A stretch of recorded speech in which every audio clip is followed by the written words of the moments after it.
এই ভিডিওটি তাদের জন্য যাদের রেগুলার ক্যাশ ফ্লো দরকার। রেগুলার ক্যাশ ফ্লো মানে হচ্ছে রেগুলার ইনকাম। নর্মালি সবারই রেগুলার ইনকাম দরকার, কারো আজকে দরকার, কারো ফিউচারে দরকার। তো এই ভিডিওটি লাস্ট পর্যন্ত অবশ্যই দেখবেন। নর্মালি আমরা যখনই ক্যাশ ফ্লো বা রেগুলার আর্নিং এর কথা ভাবি তো কোথায় ইনভেস্টমেন্ট করি? ব্যাংকের নন কিউমুলেটিভ এফডি।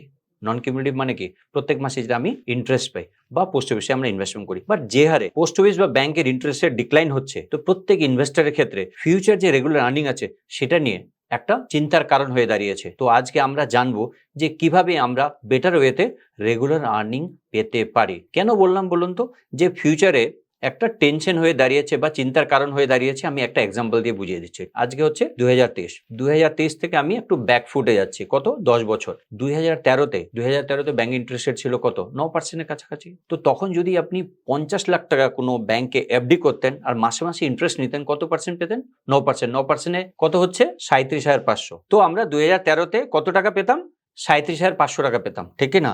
তো 37,500 টাকা 2013তে, তো আজকের দিনে কত টাকা আমাকে দিতে হবে সেম লাইফস্টাইল মেনটেন করতে, ঠিক না? চলুন আমরা দেখে নিই। তো প্রথমে আমরা 2013তে কত পাচ্ছিলাম? 37,500 দিয়ে আমার সংসার চলতো। এক বছর বাড়লো, সেটা 41,591 টাকা লাগলো সেম লাইফস্টাইল মেনটেন করতে। জিনিসপত্রের দাম বাড়ছে, কিন্তু কন্টিনিউয়াসলি বাড়ছে। 44,000, 46,000, তারপর হচ্ছে 49,000, এভাবে কন্টিনিউ বাড়ছে। কিন্তু 2022-এ কত? 66,000। 2023-এ 71,348 টাকা লাগবে। আপনি 2013তে কত টাকা পাচ্ছিলেন? 37,000। সেম লাইফস্টাইল মেনটেন করতে আজকে কত টাকা লাগবে?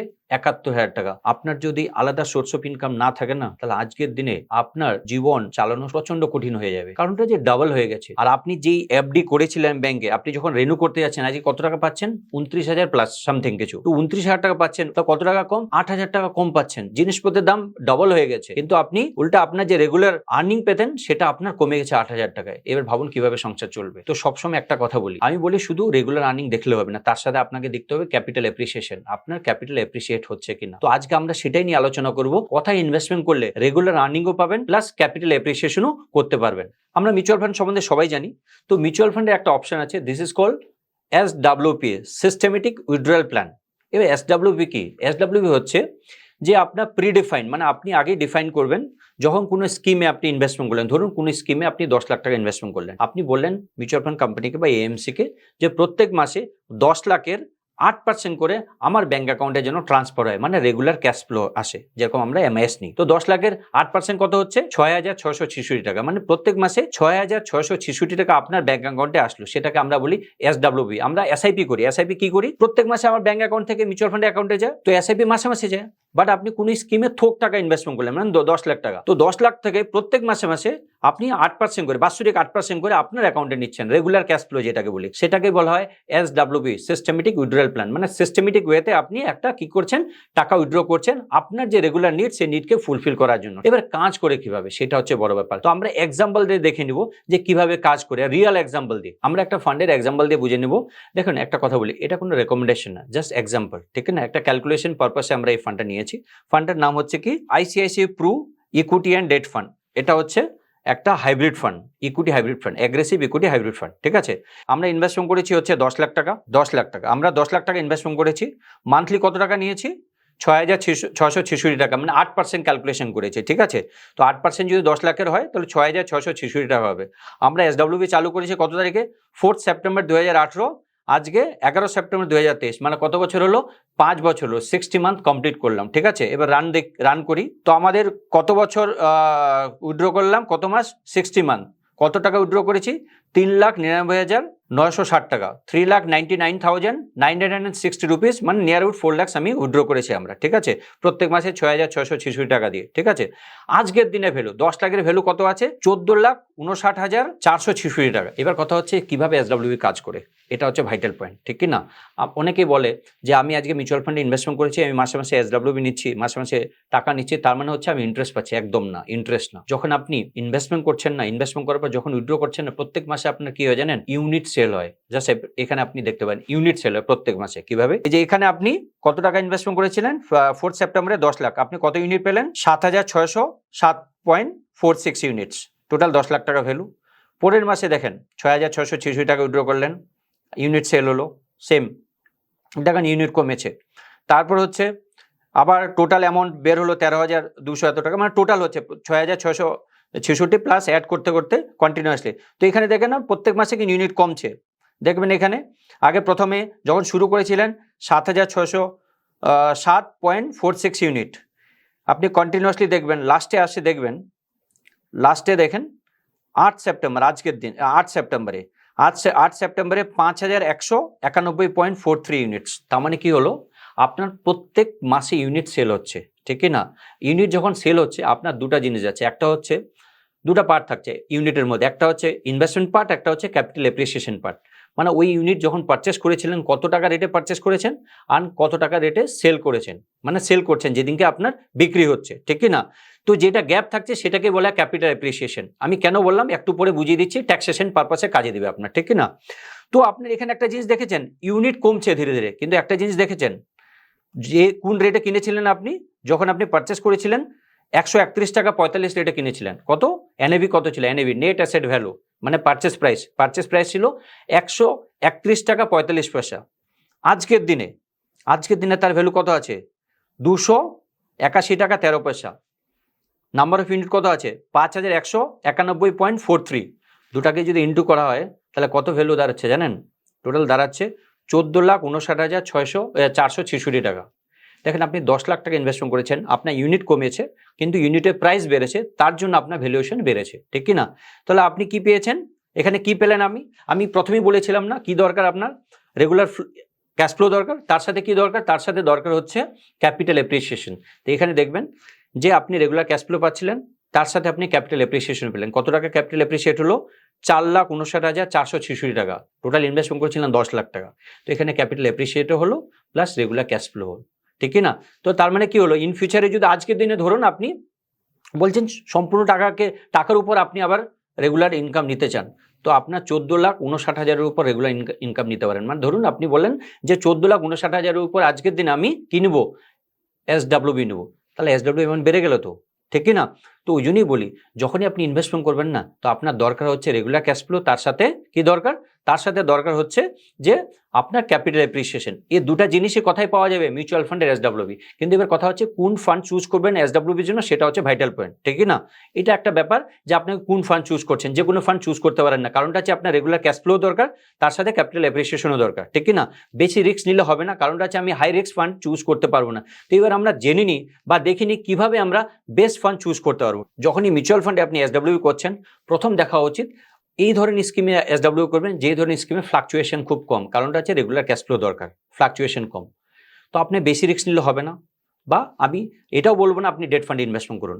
SWBর জন্য আপনার করা উচিত হাইব্রিড ইকুইটি ফান্ডে। কি ফান্ডে, হাইব্রিড ফান্ডে, মানে ইকুইটি ওরিয়েন্টেড হাইব্রিড ফান্ডে, ডেট ওরিয়েন্টেড না, ইকুইটি ওরিয়েন্টেড মানে অ্যাগ্রেসিভ হাইব্রিড ফান্ড, ঠিক না? তো এবার আমরা চেক করব যে বেস্ট অ্যাগ্রেসিভ হাইব্রিড ফান্ড কি আছে, ঠিক না? তো আমরা কি চেক করব, আমরা চেক করব যে মিনিমাম 12% রিটার্ন দিয়েছে, প্লাস 10 বছর বা 5 বছর হয়েছে, বা 5,000 কোটি টাকার ইউএম আছে। প্রত্যেকটা প্যারামিটার দেখে চেক করব যে বেস্ট ফান্ড কি দাঁড়াচ্ছে, ঠিক না? তো চলুন স্ক্রিনে দেখে নিই। তো প্রথমে চেক করব হচ্ছে 5,000 কোটি টাকা ইউএম ধরছি, তারপর হচ্ছে মিনিমাম 5 বছর হয়েছে, প্লাস গত 5 বছরে 12% মিনিমাম রিটার্ন দিয়েছে। কত পার্সেন্ট, 12%, ঠিক না? অ্যাপ্লাই করি, অ্যাপ্লাই করার পর দেখি কি ফান্ড আসতেছে। অ্যাপ্লাই করার পর অনেক ফান্ড আসতেছে, কিন্তু এখানে একটা কি ফিল্টার আমরা করিনি, ফিল্টারটা করে নিচ্ছি।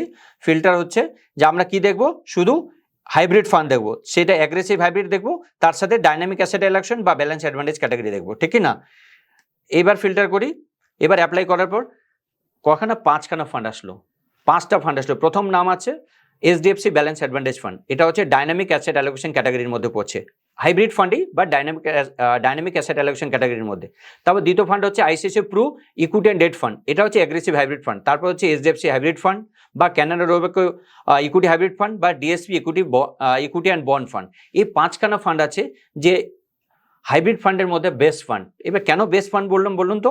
দেখেন এখানে একটা জিনিস দেখবেন, এখানে আপনি দেখবেন কনসিস্টেন্ট রিটার্ন দিচ্ছে। আমি প্রথমেই বলেছি যে আমি বেশি রিস্ক নিব না, মানে আমরা চাই না যে বেশি রিস্ক নিই, যে প্রচণ্ড volatile market up and down অনুযায়ী যে প্রচণ্ড ভোলাটাইল, কিন্তু হাইব্রিড ফান্ড কি হচ্ছে, ভোলাটাইল কম, ঠিক না? সেই ক্ষেত্রে কনসিস্টেন্ট রিটার্ন দরকার আমাদের, ঠিক না? কেন, রেগুলার ক্যাশ ফ্লো দরকার।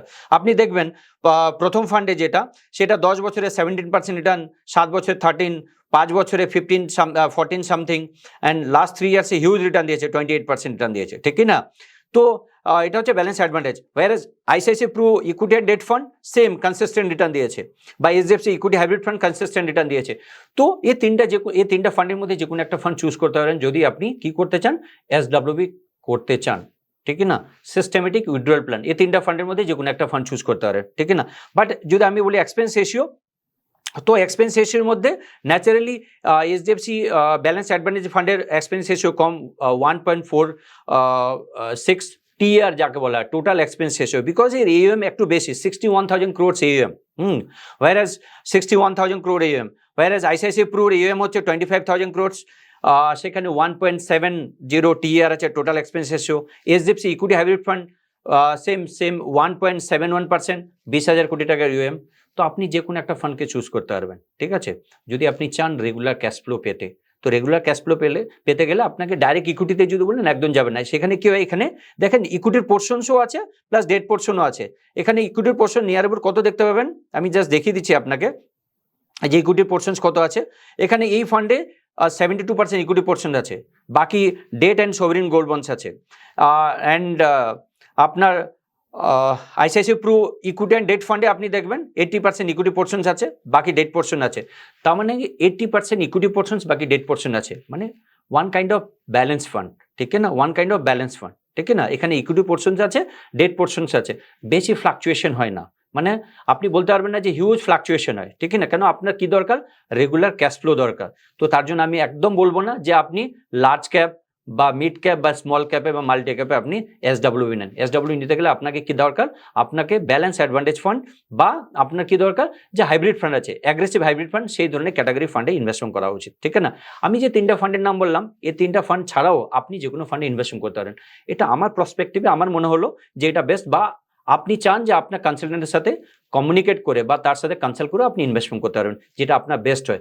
আমার মতে এই তিনখানা ফান্ড আপনি করতে পারেন যদি এসডব্লিউবি করেন। কারণটা হচ্ছে আজ না হলে কাল যে কোনো সময় আপনার এসডব্লিউবি দরকার লাগতে পারে, ঠিক কি না। এবার কোশ্চিন হচ্ছে যে কাদের এসডব্লিউবি করা দরকার ইমিডিয়েট বেসিসে, স্পেশালি মিউচুয়াল ফান্ডে। নর্মালি কি হয়, নর্মালি যখনই আমরা ইনভেস্টমেন্ট করি আমাদের কি হয়, যারা বিজনেস ক্লাস, মানে যাদের রেগুলার ইনকাম নেই, পরবর্তীতে রেগুলার ইনকাম কথার অর্থ হচ্ছে পেনশন নেই, ঠিক কি না। তাদের ক্ষেত্রে আমরা কি করি, নর্মালি আমরা প্রত্যেক মাসে মাসে এসআইপি করি। যখন 60 বছর বয়স হয় তখন আমার রেগুলার ক্যাশ ফ্লো দরকার, তো থ্রু এসডব্লিউবি আপনি রেগুলার ক্যাশ ফ্লো নিতে পারেন। বা আপনি রিটায়ার্ড করেছেন, ঠিক আছে, জাস্ট এখন আপনার রিটায়ারমেন্ট কমপ্লিট হলো, আপনি একটা বাল্ক অ্যামাউন্ট পেলেন, সেই ক্ষেত্রে আপনি ফুল টাকা, আমি বলছি না যে আপনি সব টাকা মিউচুয়াল ফান্ডে দিয়ে দেন, আপনি কিছু টাকা এফডিতেও দিতে পারেন, বাট ফুল টাকা এফডিতে না দিয়ে আপনি কিছু পোর্শন 40%, 50% বা 60% পোর্শন আপনি মিউচুয়াল ফান্ডের মাধ্যমে আপনি এসডব্লিউবি নিতে পারেন। কারণটা হচ্ছে আপনি চাবেন কি ক্যাপিটাল এপ্রিসিয়েশন, তার সাথে রেগুলার আর্নিং। ব্যাংক এফডিতে আপনাকে কোনোদিনও ক্যাপিটাল এপ্রিসিয়েশন দেবে না, শুধু রেগুলার আর্নিং দেবে। কারেন্ট সিচুয়েশনে প্রত্যেক বছর মানে 5 বছর অন্তর অন্তর আপনার কি হয়, ডিগ্রোথ হচ্ছে, কিছু ইন্টারেস্টের ডিগ্রোথ হচ্ছে। 10 বছর আগে 9% ছিল, আজকে 7% চলে আসছে। আগামী 10 বছরে কোথায় যাবে আমরা জানি না, কিন্তু আগামী 10 বছরে ইনফ্লেশন কোথায় যাবে সেটা আপনি আমরা সবাই জানি, ঠিক কি না। জিনিসপত্রের দাম বাড়ছে, ব্যাংকে ইন্টারেস্ট রেট কমছে, তো আমার কি দরকার, ইন্টারেস্ট রেটও বেশি দরকার, প্লাস ক্যাপিটাল এপ্রিসিয়েশনও দরকার। সেটা কোথায় সম্ভব, মিউচুয়াল ফান্ডে সম্ভব। কিভাবে, আপনি যদি এসডব্লিউর মাধ্যমে রেগুলার ক্যাশ ফ্লো নেন, ঠিক কি না। যদি এসডব্লিউর মাধ্যমে রেগুলার ক্যাশ ফ্লো নেন, তাহলে কাদের করা উচিত, যারা আজকের দিনে বিজনেস করছেন তাদের রেগুলার বেসিস ইনভেস্টমেন্ট করে আফটার রিটায়ারমেন্ট, মানে 60 বা 65 পর থেকে রেগুলার ইনকাম মিউচুয়াল ফান্ড থেকে নেওয়া উচিত থ্রু এসডব্লিউই। বা আপনি রিটায়ার করেছেন বা কারো রেগুলার ক্যাশ ফ্লো দরকার, ঠিক কি না, বা রেগুলার আর্নিং দরকার, সেই ক্ষেত্রে আপনি মিউচুয়াল ফান্ডে এসডব্লিউর মাধ্যমে আপনি নিতে পারেন। এবার কথা হচ্ছে ট্যাক্স পার্ট। অনেকে বলতে পারে আমি যে রেগুলার আর্নিং নিচ্ছি আমাকে কত টাকা ট্যাক্স দিতে হবে। একটা কথা সবসময় মনে রাখবেন, ব্যাংক এফডিতে আপনাকে কি করে, টিডিএস কেটে নেয়, ঠিক কি না, টিডিএস কেটে নেয়। এখানে কোনো টিডিএস কাটবে না। এখানে কি হয়, মিউচুয়াল ফান্ডের দুটো ট্যাক্স থাকে, একটা শর্ট টার্ম ক্যাপিটাল ট্যাক্স, একটা লং টার্ম। যখন আপনি এসডব্লিউবি চালু করলেন, প্রথম 9 মাসের মধ্যে যে টাকাটা পেলেন, সেই টাকার থেকে যেটা ক্যাপিটাল এপ্রিসিয়েশন, আমি ক্যাপিটাল এপ্রিসিয়েশন বলছি, টোটাল টাকা বলিনি। ধরুন আপনি মাসে মাসে 6,666 টাকা পাচ্ছেন, সেটা কিন্তু আপনার টোটাল ক্যাপিটাল এপ্রিসিয়েশন না। তার মধ্যে কিছু পোর্শন ক্যাপিটাল এপ্রিসিয়েশন, মানে যেটা গ্রোথ হয়েছে, মানে ওখানে প্রিন্সিপালও আসে প্লাস ওখানে গ্রোথও আসে। গ্রোথ অ্যান্ড প্রিন্সিপাল মিলে আপনাকে রেগুলার বেসিসে ক্যাশ ফ্লো দিচ্ছে, ঠিক কি না, রেগুলার ইনকাম দিচ্ছে। তো যেটা ক্যাপিটাল এপ্রিসিয়েশন, তারপর আপনাকে কি দিতে হবে, শর্ট টার্ম ক্যাপিটাল ট্যাক্স দিতে হবে। বাট আপনি যদি 1 বছর কমপ্লিট করলেন, মানে 1 বছর পর রেগুলার বেসিসে নিচ্ছেন, সেই ক্ষেত্রে আপনাকে কি দিতে হবে, long term capital gain tax, ঠিক না? এবার কথা হচ্ছে কত টাকা আমাকে দিতে হবে। একটা কথা সবসময় মনে রাখবেন, পুরো বছরের ক্যাপিটাল এপ্রিসিয়েশন 1 লাখ টাকা যদি থাকে আপনাকে 1 টাকাও দিতে হবে না। নরমালি 7,000, 10,000, 15,000 টাকা যার মান্থলি এসডব্লিউ নিচ্ছেন তাদের ক্ষেত্রে কোনো ট্যাক্স দিতে হবে না। নরমালি যাদের বেশি অ্যামাউন্ট নিচ্ছেন সেই ক্ষেত্রে যদি ক্যাপিটাল এপ্রিসিয়েশন অ্যামাউন্ট পুরো বছরের 1 লাখের ঊর্ধ্বে হয় তবেই আপনাকে 10% ট্যাক্স দিতে হবে। কি দিতে হবে? Long term capital gain tax. এবার কত টাকা? 1 লাখের ঊর্ধ্বে। ধরুন আপনার টোটাল পুরো বছরে ক্যাপিটাল এপ্রিসিয়েশন 2 লাখ টাকা হলো, তো 1 লাখ টাকা ছাড়, বাকি 1 লাখ টাকার উপর 10% দিতে হবে। নরমালি যারা 10 লাখ 15 লাখ টাকা এসডব্লিউ করছেন তার ক্ষেত্রে দিতে হবে না। কারণটা হচ্ছে তাদের টোটাল ইনকামই তো হচ্ছে 1 লাখ টাকা, ঠিক কি না? বা 1.5 লাখ টাকা। কিন্তু টোটাল যেটা পাচ্ছেন সেটা ওই টাকার উপর আপনাকে কি দিতে হবে? ট্যাক্স দিতে হবে না ক্যাপিটাল গেইন। যেটা ক্যাপিটাল এপ্রিসিয়েশন হচ্ছে তারপর দিতে হবে, ঠিক কি না? তো সবসময় একটা কথা মনে রাখবেন যে নরমালি এই ইনকামটা আপনার কিসের উপর? স্পেশালি ইকুইটি ফান্ড ইনকামটা আপনার অ্যানুয়াল ইনকামের সাথে অ্যাড হচ্ছে না, মানে আপনার যে নর্মাল ইনকাম সেই ইনকামের সাথে অ্যাড হয় না। নর্মালি যদি আপনি ডেট ফান্ডে কোনো এসডব্লিউ নেন সেই ক্ষেত্রে আপনাকে ক্যাপিটাল এপ্রিসিয়েশনের উপর কি করতে হবে? আপনার যে ট্যাক্স লাইবিলিটি আছে তার উপর ট্যাক্স দিতে হবে। ধরুন আপনি কোনো ডেট ফান্ডে এসডব্লিউ করেছেন, ঠিক কি না? তো ডেট ফান্ড থেকে যে ইনকামটা পাচ্ছেন তার উপর যেটা ক্যাপিটাল এপ্রিসিয়েশন, সেই ক্যাপিটাল এপ্রিসিয়েশনটা আপনার টোটাল অ্যানুয়াল ইনকামে অ্যাড হবে। আপনি যদি 30% ট্যাক্স ব্রেকের মধ্যে পড়েন তো 30% দিতে হবে। আপনি যদি ট্যাক্স ব্রেকেটে নীল পড়েন তো নীল, বা আপনি যদি 5% পড়েন তো 5%, 10% পড়লে 10% দিতে হবে। এটা ডেট ফান্ডের ক্ষেত্রে। বাট ইকুইটি ফান্ডের ক্ষেত্রে 1 লাখ টাকা ছাড় 1 লাখের ঊর্ধ্বে যেটা আপনার ক্যাপিটাল এপ্রিসিয়েশন হচ্ছে তারপর আপনাকে 10% ট্যাক্স দিতে হবে। তো এবার বুঝতে পেরেছেন যে কি ট্যাক্স লাইবিলিটিস আছে যদি আপনি মিউচুয়াল ফান্ডে এসডব্লিউ করেন, ঠিক কি না? তো এবার কথা হচ্ছে যে সব থেকে বড় বেনিফিট আমি সাম আপ করছি, সব থেকে বড় বেনিফিট হচ্ছে কোনো টিডিএস দিতে হচ্ছে না, মানে টিডিএস কাটছে না, ঠিক কি না? অ্যান্ড ক্যাপিটাল এপ্রিসিয়েশন হচ্ছে, প্লাস রেগুলার ক্যাশ ফ্লো পাচ্ছেন। অ্যান্ড কাদের জন্য বেনিফিট? সব থেকে বড় বেনিফিট হচ্ছে যাদের রেগুলার পেনশন নেই তাদের জন্য বেস্ট বেনিফিট। অ্যান্ড যারা রিটায়ার্ড হয়েছেন, রেগুলার ক্যাশ ফ্লো দরকার প্লাস ক্যাপিটাল এপ্রিসিয়েশনও দরকার, তাদের জন্য আরও বেনিফিট, ঠিক কি না? অনেকেই হতে পারে যে আপনি বলতে পারেন যে আমার এজ আজকের দিনে 25 বা 30 বা 35, আমার দরকার নেই, কিন্তু ইন ফিউচারে আপনার এসডব্লিউটা খুবই দরকার। কারণটা হচ্ছে রেগুলার আর্নিং পেতে গেলে মিউচুয়াল ফান্ডে এসডব্লিউ একটা রাস্তা, আর কোনো রাস্তা নেই, ঠিক কি না? আমার মনে হয় ভিডিওটি ভালো লেগেছে। যদি ভালো লেগে থাকে তো অবশ্যই সবাইকে শেয়ার করবেন। আমার মনে হয় যে আমি আপনাকে কোনো ভালো ভ্যালু অ্যাড করতে পেরেছি। যদি পেরে থাকি তাহলে লাইক অবশ্যই করবেন। আর আপনি যদি আমার চ্যানেলকে এখনও সাবস্ক্রাইব না করে থাকেন তো অবশ্যই সাবস্ক্রাইব করবেন। কারণটা হচ্ছে আমরা প্রত্যেক সপ্তাহে একটা এই ধরনের ভিডিও আপলোড করে থাকি। অ্যান্ড বেল আইকন অবশ্যই প্রেস করবেন, কারণটা হচ্ছে নাহলে আপনি নোটিফিকেশন পাবেন না। So thank you for watching this video. Thank you.